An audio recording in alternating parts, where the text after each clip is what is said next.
이 시간 전할 말씀의 주제는 인간 불행의 제1원인자는 사단인가? 라는 주제입니다. 흔히 사람들은 인간의 불행은 사단이 그의 삶에 분탕질을 한 때문이라고 생각합니다.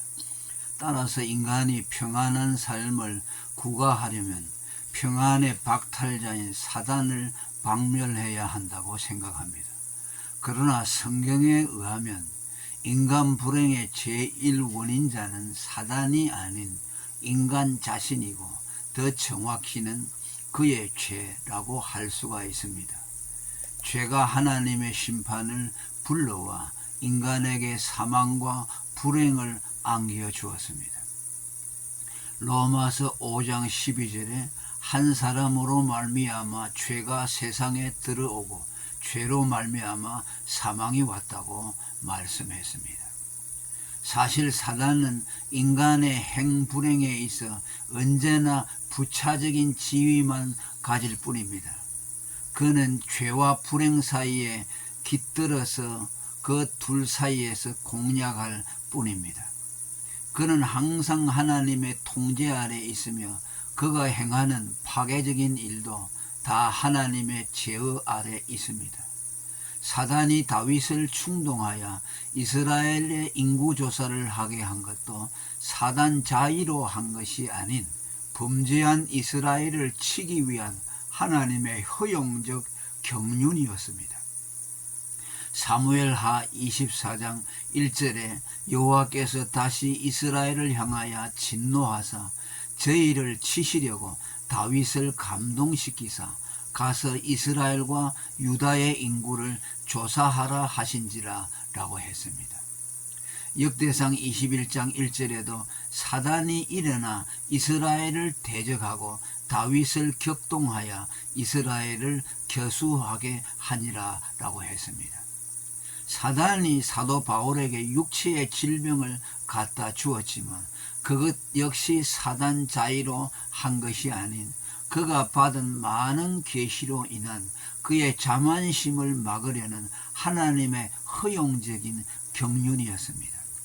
고린도후서 12장 7절에 여러 계시를 받은 것이 지극히 크므로 너무 자고하지 않게 하시려고 내 육체의 가시 곧 사단의 사자를 주셨으니 이는 나를 쳐서 너무 자고하지 않게 하려 하심이라고 했습니다. 반면에 무당 같은 샤만들은 귀신에게 절대적인 권세를 부여합니다. 그들은 인간의 모든 불행과 저주는 다 귀신으로부터 온다고 믿으며 그것을 해결하는 것도 그것들을 축출하는 구마 의식을 통해 된다고 말합니다. 기독교인들 중에도 이런 샤머니즘적인 신앙관을 가진 이들이 있습니다. 그들은 인간의 질병, 재난, 사고, 불행을 다 사단과 연관지으며 사단의 장악력 아래서 벗어날 때 그런 고통이 없어진다고 믿으며 그러한 불행을 막기 위해 그를 대적하고 축출하는 일에 몰두합니다.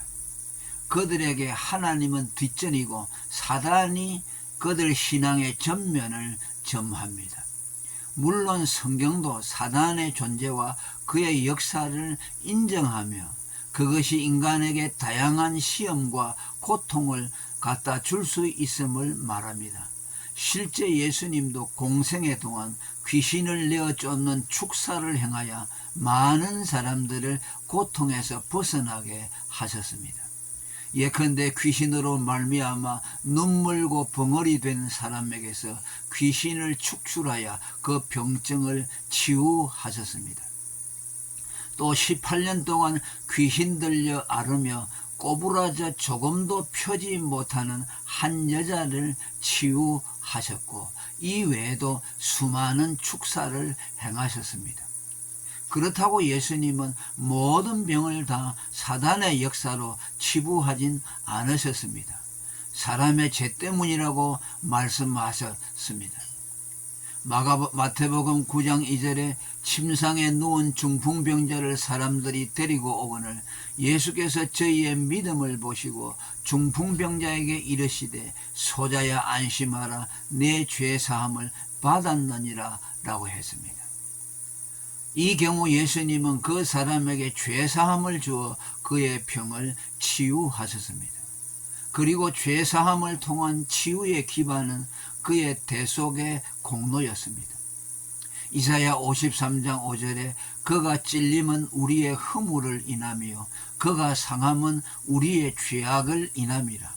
그가 징계를 받음으로 우리가 평화를 누리고 그가 채찍에 맞음으로 우리가 나음을 입었다고 했습니다.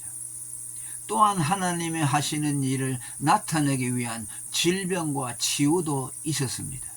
예수님이 날 때부터 소경된 자를 치유하시면서 하신 말씀입니다.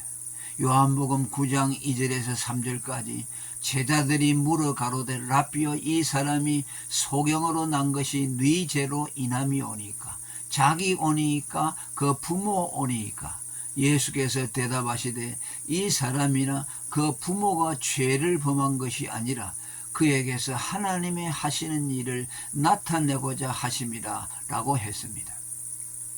위의 모든 경우들은 상호 대립되지 않습니다. 모두가 함께 어우러져 오직 제1원인자인 하나님의 뜻과 그의 어떤 경륜인 택자 구원을 이루는 데 소용되게 하셨습니다. 사단의 박멸로 인간에게 평강이 온 것이 아니라 평강으로 사단이 박멸되었다는 것을 말하고자 합니다. 다시 말하지만 평강의 상실이 사단의 역사 때문만도 아니고 또한 평강의 획득이 사단의 박멸 때문만도 아닙니다. 오히려 거꾸로 평강의 결과로 사단의 박멸이 왔다고 함이 옳습니다. 다음에 사도 바울의 말이 그것을 진술합니다. 로마서 16장 20절에 평강의 하나님께서 속히 사단을 너희 발 아래서 상하게 하시리라. 우리 주 예수의 은혜가 너희에게 있을지어다 라고 했습니다. 부드러움의 전형인 하나님의 평강이 사단을 상하게 한다고 했습니다. 모두의 선입견을 뛰어넘는 어법입니다. 이를 단순화하면 평강이 사단을 이겼다는 말입니다. 풀어서 말하면 화목제물 그리스도의 죽음으로 말미암은 평강이 사망을 피함으로 사망의 세력을 가진 사단을 무력화했다는 뜻입니다. 성경은 수동적으로 누구로부터 얻는 수납자의 평강에는 여성형을, 능동적으로 누구에게 시어하는 수여자의 평강에 남성형을 썼습니다. 사단을 상하게 한 평강의 하나님의 이 평강은 하나님 자신의 희생, 곧 자신을 화목제로 들임에서 나온 강한 남성형의 평강으로 사단을 상하게 하기에 충분했습니다.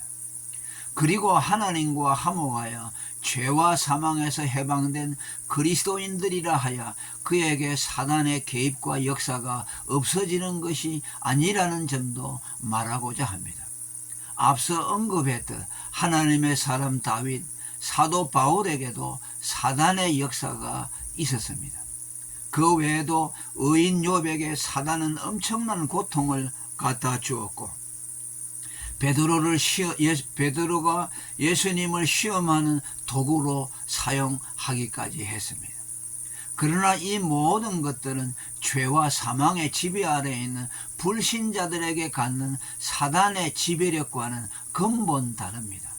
그리스도인들에게는 사단이 기생하는 숙주인 사망이 십자가로 폐해졌기에 그에게서 치명적인 파괴력을 행사하지 못합니다. 사단은 그들의 죄의 정욕을 통해 기회를 노리는 틈새 공략자일 뿐입니다. 이는 그리스도인에 대한 그의 공격이 무제한으로 허용되지 않고 제한되어 있다는 뜻이기도 합니다. 사단의 시험에 대한 모든 성경의 가르침이 이 관점을 유지합니다. 마태복음 26장 41절에 시험에 들지 않게 깨어있어 기도하라. 에베소 4장 26절 27절에 분을 내어도 죄를 짓지 말며 해가 지도록 분을 품지 말고 마귀로 틈을 타지 못하게 하라. 나아가 이런 시험까지도 궁극적으로는 그들에게 유익이 되는 곧 정금 같은 성화를 이루고 하나님의 뜻을 이루는데 선용될 뿐입니다. 마지막으로 우리 그리스도인들이 사단의 존재를 인정하고 그를 대적하지만 그 자체가 우리 신앙의 궁극적인 목표는 아니라는 점도 말하고자 합니다. 우리가 주로 힘쓸 일은 죄를 멀리하고 하나님의 뜻을 이루는 것입니다. 그런데 모든 것을 제쳐놓고 오직 마귀 쫓는 일에 몰입하는 이들이 있습니다.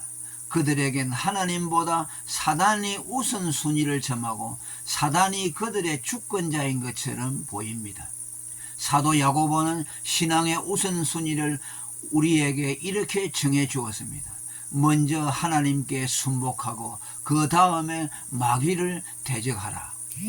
또 그런즉 너희는 하나님께 순복할지어다 마귀를 대적하라. 그리하면 너희를 피하리라 라고 했습니다.